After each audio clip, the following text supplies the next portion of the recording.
Olá, eu sou o Reverendo Valdo, pastor da Igreja Presbiteriana Hebron, e gostaria hoje de trazer uma palavra de Deus para você e também para a sua vida.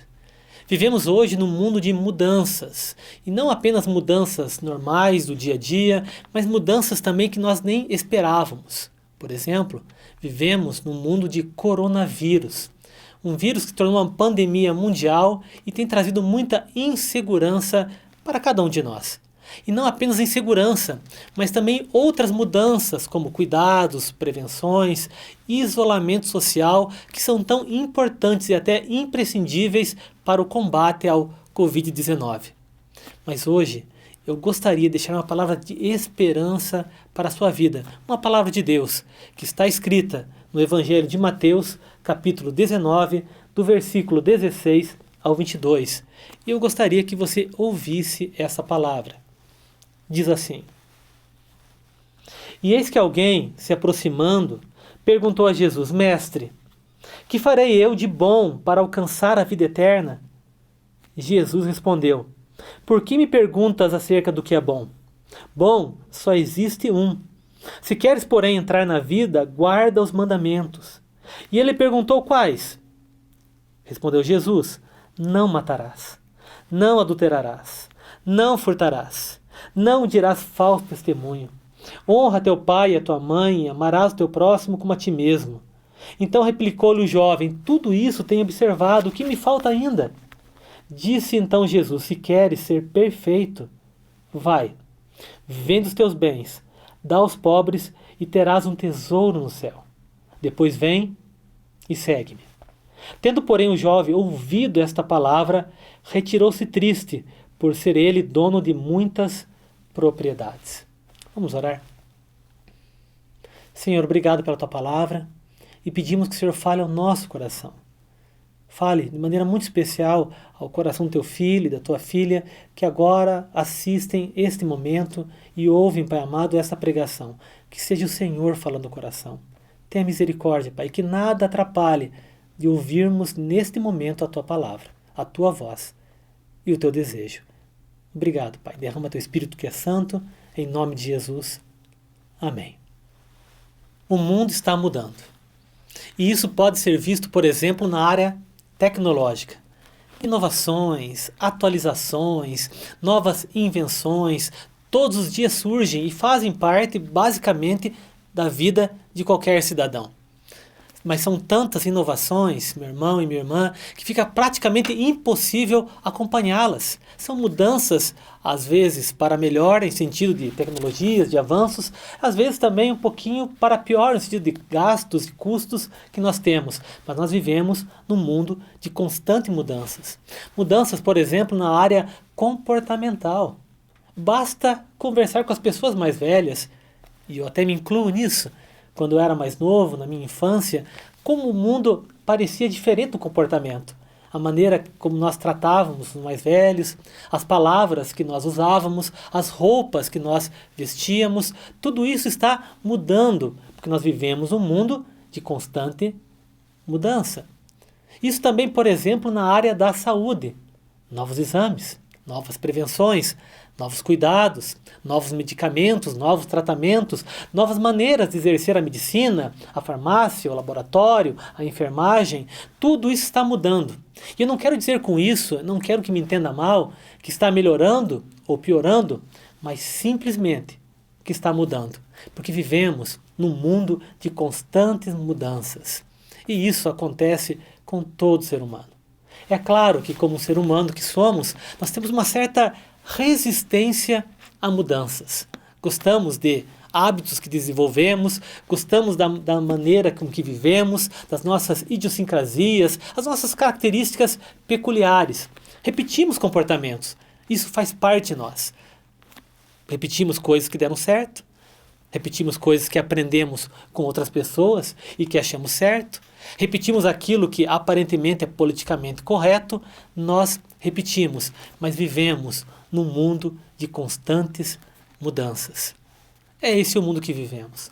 E apesar de não gostarmos dessas mudanças, nós somos desafiados dia após dia a mudarmos. Não gostamos de mudança porque não gostamos, por exemplo, de sair da rotina, que estamos tão acostumados. Não gostamos de sair do planejado, aquilo que imaginamos, e não gostamos de mudar os nossos hábitos. Além de não gostarmos, nós também sofremos com as mudanças. Porque mudanças não são fáceis. Elas exigem ações, dedicação ou até sacrifício para nós. Mudar não é fácil. Mudar um hábito, por exemplo, leva muito tempo. É difícil a criação de outro hábito. Mudar um comportamento, então, exige uma dedicação, uma persistência constante. E mudar a vida exige sacrifício. E um mundo que nos desafia a mudar. Mudar para nos adaptar às situações à nossa volta, a um novo ritmo de trabalho, a demandas atuais. Mudar para termos algo melhor, um emprego melhor, um salário melhor, uma posição melhor, um curso melhor. Mudar para agradar alguém, para conquistar uma pessoa, para ser aceito em um grupo ou para conseguir algo de alguém. Mudar para tentar algo novo, experimentar, quem sabe agora dá certo.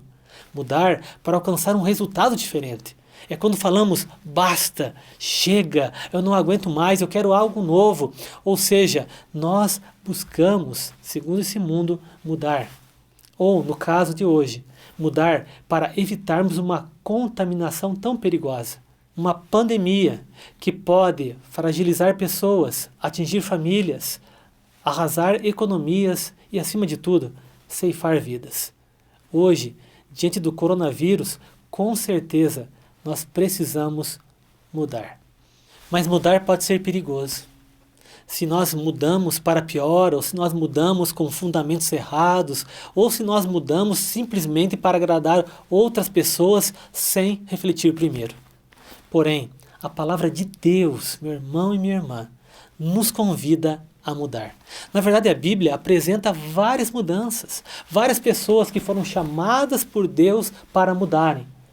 Mudanças, por exemplo, como de Abraão, que teve que mudar de cidade, que teve que mudar de nome e que teve que mudar de perspectiva. Ou então de Moisés, que teve que sair do Egito e depois voltar ao Egito, que teve que deixar de ser um líder para depois voltar a ser um líder, agora do jeito de Deus. Mudanças como de Esther, que deixou de ser uma simples plebeia para se tornar a rainha medo-persa e ter um papel fundamental no livramento do povo de Deus. Mudanças, por exemplo, como de Davi, que deixou de ser pastor de ovelhas para ser herói de guerra e rei de Israel. Mudanças. O Novo Testamento, por exemplo, também apresenta para nós várias mudanças, como Levi, que você conhece também por Mateus, que um dia foi chamado por Jesus para mudar, deixar tudo e segui-lo. Como Pedro, que foi chamado por Deus para mudar e ao invés de pescador de peixes, se tornar um pescador de homens. Ou de Paulo, que era perseguidor da igreja e agora se torna um dos perseguidos, sendo também parte agora da igreja. Mudanças. O próprio apóstolo Paulo, em Romanos capítulo 12, versículo 2, nos convida a isso. Ele diz que não devemos nos conformar com esse mundo, mas sermos transformados pela renovação da nossa mente. Ou seja, mudanças. Nós precisamos mudar aos olhos de Deus, para que possamos experimentar essa vontade de Deus boa, perfeita e agradável. Eu creio que hoje Deus tem uma palavra para você, e a palavra é mudança. E hoje precisamos mudar. Não apenas nossa alimentação para ser mais saudável, a nossa rotina para abarcar momentos de cuidado com o corpo, cuidado com a mente, mas também precisamos mudar em outras áreas devido à pandemia do coronavírus. Mudamos nossos hábitos, nossas liberdades, até a nossa vontade diante de um vírus que tem feito tanto estrago nesse mundo. Nós precisamos mudar. Mas, acima de tudo, precisamos mudar conforme a palavra de Deus, seguindo o exemplo do nosso Senhor Jesus. O tema deste ano da nossa igreja é seguir Jesus. Seguir Jesus porque Ele é o nosso parâmetro. Seguir Jesus porque Ele nos dá a direção correta. Mas para que essa mudança aconteça, ela deve ser firmada, ainda que de maneira paradoxal, em algo que não muda. A mudança em nossa vida só dará certo se nós mudarmos de acordo com a palavra de Deus que é inabalável, e segundo um Deus que é o mesmo ontem, hoje e o será para sempre, o nosso Senhor Jesus. E eu convido você então, segundo esse texto, a mudar. O texto que nós ouvimos fala de um jovem rico, que queria algo de Jesus, mas que não queria mudar. Ainda que fosse necessária essa mudança, ainda que fosse preciso mudar, ainda que fosse esta a vontade de Deus. Jesus então coloca esse jovem contra a parede. Toca exatamente naquilo que lhe era mais precioso, para mostrar que aquele jovem precisava mudar. Sabe, muitas vezes na vida, o Senhor permite situações, na minha vida ou na sua vida, para que possamos entender a importância da mudança. É preciso mudar. Às vezes é um problema que surge, às vezes é uma dificuldade que aparece, ou às vezes é até uma pandemia. Sabe, Deus não as envia, mas quando as permite, há um propósito. E nesse momento eu creio que o propósito é de mudança, como a desse jovem. Por exemplo, em primeiro lugar, esse jovem precisava mudar os seus conceitos. No versículo 16, ele chega até Jesus e chama ele de mestre. Em Marcos e Lucas, textos correlatos, ele chama de bom mestre. Havia um conceito. Aquele jovem, por exemplo, era um jovem muito rico. Era um jovem com certo status social e aparentemente virtuoso, praticando o mandamento de Deus. Mas ele precisava mudar os seus conceitos. O conceito, por exemplo, de Deus. Para ele, Jesus era apenas um bom mestre. Quantas pessoas hoje olham para Jesus e veem nele apenas um mestre, um professor, uma pessoa sábia, e esquecem, na verdade, que Jesus é mais do que isso. Jesus é Deus, que veio para nos salvar e que sem Ele, meu irmão e minha irmã, nós continuaremos perdidos, cansados, exaustos, como ovelhas que não têm pastor. Nós precisamos reaver, restaurar o conceito certo sobre Jesus. Ele é quem deve comandar as nossas vidas. Ele é que tem toda a autoridade no céu e na terra sobre nós. Ele é o nosso Senhor. Aquele jovem não entendeu isso. Ele precisava também restaurar seus conceitos com relação à salvação. Para ele, a salvação vinha de méritos próprios. Quantos de nós hoje ainda acreditam assim? Creem que precisam se sacrificar por algo que já foi dado gratuitamente. Esquecem que, na verdade, o sacrifício já foi feito. Jesus já veio, o preço já foi pago, o plano de salvação já foi consumado. Pela graça, gratuitamente, em Cristo Jesus. Imerecido, é verdade, mas dado de presente a nós, pela fé no Senhor Jesus. Aquele jovem não entendeu isso. O versículo 26, esse texto, por exemplo, Jesus falando sobre aquele jovem, aos discípulos, sobre salvação, ele deixa claro que a salvação é impossível aos homens, mas ela é possível para Deus. É só em Jesus que nós somos salvos. Restaurar conceitos, por exemplo, como o conceito de si mesmo. Para aquele jovem, ele se considerava perfeito. A sua pergunta a Jesus é: o que me falta? Como se nada faltasse para ele. Ele não se via como alguém falho. Ele não se via como alguém frágil. Ele não se via como alguém vulnerável. Hoje, o coronavírus veio nos lembrar disso. Você, eu, nós somos frágeis, somos vulneráveis, somos fracos, somos pecadores. Precisamos rever esse conceito. Precisamos perceber que nós necessitamos do Senhor Jesus, que sem Ele nada somos, mas com Ele, e só com Ele, tudo podemos. Em segundo lugar, aquele jovem precisava mudar as suas práticas. No versículo número 21, diz assim: se você quer ser perfeito, vai, vende os teus bens, dá aos pobres, e terá um tesouro nos céus, e depois vem e segue-me. As práticas daquele jovem pareciam boas. Ele mesmo confessou que obedecia os pais, ele mesmo disse que não matava, não adulterava, que não furtava, que não dava falso testemunho, que ele amava o próximo como a ele mesmo. Ele confessa isso, mas na verdade, ele não entendeu que os mandamentos não foram dados por Deus para serem obedecidos pela força própria. Ele não entendeu, na verdade, que os mandamentos eram impossíveis de serem obedecidos se não for por Deus. Sabe, meu irmão e minha irmã, Deus concedeu mandamentos para que essas leis nos levassem até Jesus. Um dia, por exemplo, no Sermão do Monte, o Senhor Jesus falou sobre os mandamentos, dizendo, está escrito, e eu porém vos digo. Por exemplo, está escrito, não adulterarás. Eu porém vos digo que aquele que olhar para uma mulher com desejo, já adulterou com ela. Está escrito, não matarás. Mas eu porém vos digo, aquele que chamar seu irmão de tolo, já é réu do fogo do inferno. Com esses exemplos, o Senhor Jesus deixou muito claro que os mandamentos não foram dados para serem obedecidos pela nossa própria força, mas só com a ajuda dele. A salvação vem dele. A força para que possamos fazer a sua vontade vem dele. Na verdade, não é nem por força, nem por violência nossa, mas pelo meu espírito, diz o Senhor dos Exércitos. Eu quero lembrar você, sem Jesus, nada podemos fazer. O jovem não entendeu isso. E ele precisava mudar as suas práticas. Ele precisava dessa ajuda imprescindível, sine qua non de Jesus na sua vida.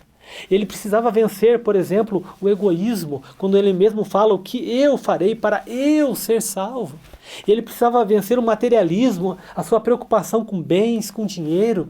Ele precisava vencer também o seu ufanismo, o seu orgulho. Mas tudo isso eu faço. Ele precisava mudar as suas práticas. Nós vivemos num mundo de constantes mudanças. E nós precisamos mudar também as nossas práticas hoje. Por isso, o desafio de Deus de ser perfeito. Por isso, o pedido de Deus de entregar todos os bens. Por isso, esse amor de Deus de dar aos pobres. Mudança. Mudança na minha vida. Mudança na sua vida. Entender que essa pandemia que nós enfrentamos hoje pode ser um canal de mudanças para olharmos o mundo de uma maneira diferente. Talvez com mais amor pelo necessitado. Talvez com mais desapego por aquilo que nós temos. Talvez com mais visão do que Deus quer de nós. O Senhor nos convida a mudanças. Na verdade, crer em Jesus é uma vida de mudanças. Ajudar o próximo significa uma grande mudança.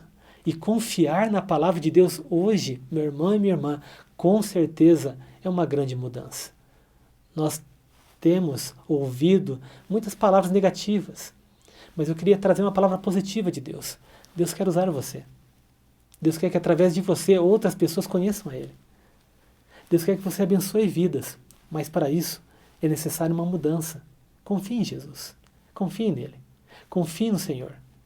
Esse jovem não entendeu isso.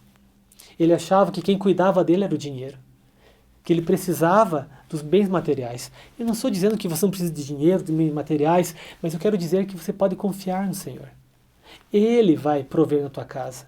Ele vai cuidar da tua vida. Coloque a sua confiança em Jesus. E em terceiro lugar, esse jovem precisava mudar o seu coração. O versículo 22 diz que esse jovem, ouvido a palavra de Jesus, retirou-se triste por ser dono de muitas propriedades. O jovem, depois de ter um encontro com Jesus, um encontro que poderia ser transformador, que poderia trazer muitas alegrias, milagres na sua vida, fez com que ele saísse triste, cabisbaixo, contrariado, simplesmente porque ele não queria mudar. Jesus tocou no ponto nevrálgico daquele jovem. Jesus tocou exatamente na confiança que aquele jovem tinha nas suas riquezas. Na verdade, Jesus tocou no coração daquele jovem. A palavra de Deus diz, o próprio Jesus mesmo em Mateus, fala que onde estiver o teu tesouro, ali estará o teu coração. Como está o teu coração?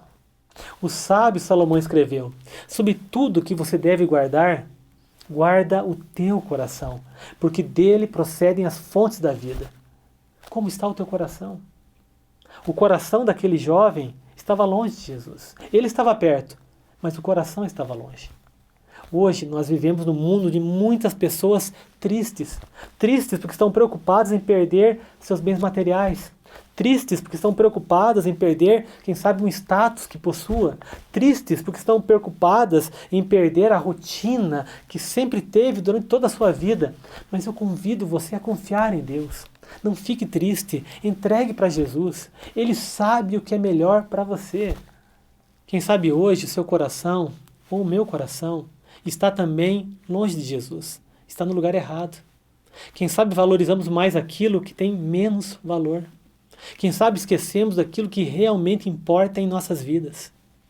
Em Marcos, capítulo 10, versículo 21, que fala do mesmo texto, da mesma história, Jesus, fitando esse jovem, o amou e disse: só uma coisa te falta. Sabe, Jesus também te ama. Jesus nos ama, mas nos convida a uma mudança hoje. E eu pergunto a você, como está teu coração? Como está a tua vida? Como estão os teus valores? Como estão os teus conceitos? Como você está nesse momento? Contrariado? Triste com tudo que está acontecendo? Ou, quem sabe, ouvindo a voz de Deus e pedindo uma mudança para sair mais aliviado, mais tranquilo e mais feliz? O convite de Jesus hoje é mude. Entregue tudo para Jesus. Ele, somente Ele, pode ajudar você a mudar. Mudar aquilo que você não consegue mudar. Quem sabe mudar conceitos errados que você tenha, ou práticas erradas que você possua, ou quem sabe o seu coração ou a sua vida. Vivemos num mundo de constantes mudanças e é hora de mudar. Eu recebi uma mensagem que dizia mais ou menos o seguinte, que em tempos de isolamento social nós precisamos mudar. Por exemplo, mude. Faça da tua casa nesses dias um templo. Ore, medite, leia a palavra de Deus, peça, clame, interceda, louve e adore. Mude, faça da tua casa uma escola. Leia, escreva, desenhe, pinte, estude, aprenda. Faça da tua casa, por exemplo, uma organização. Aproveite esses dias e limpe, organize, decore, etiquete, mude de lugar, compartilhe. Faça da tua casa também um restaurante. Coma, cozinhe, prove, crie, cultive ou até mesmo plante uma horta. Faça da tua casa uma festa.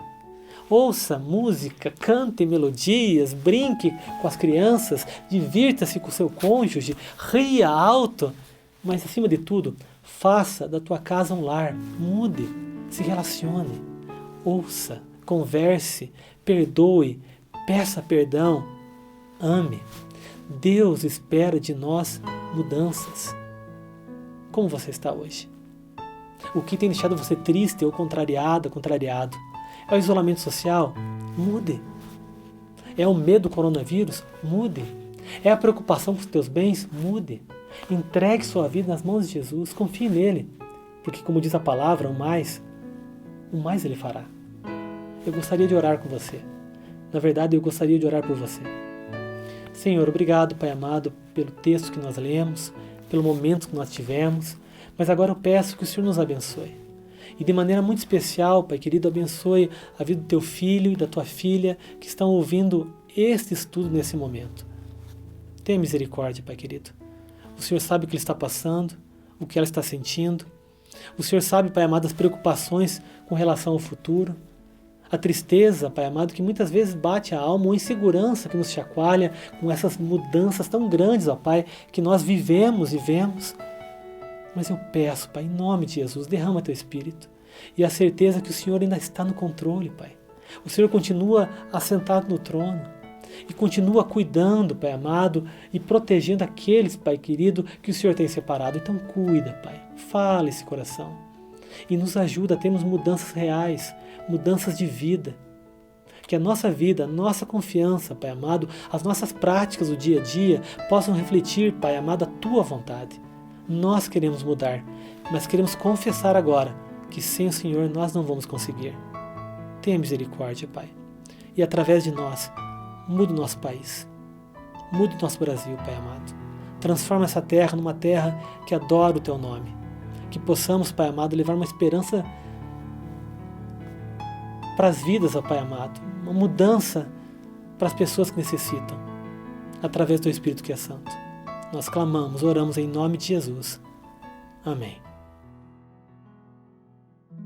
Olá! Você que assistiu esta pregação, nós temos também mais estudos disponíveis para você e para a sua família. Basta nos procurar na internet, por exemplo, nos seguir no Instagram, @ipb.hebron, ou então no Facebook, /IPBHebron, ou ainda acessar nosso canal no YouTube, IPB Hebron Ponta Grossa. mais materiais disponíveis para abençoar você e a sua família. Que Deus abençoe e guarde você, em nome de Jesus.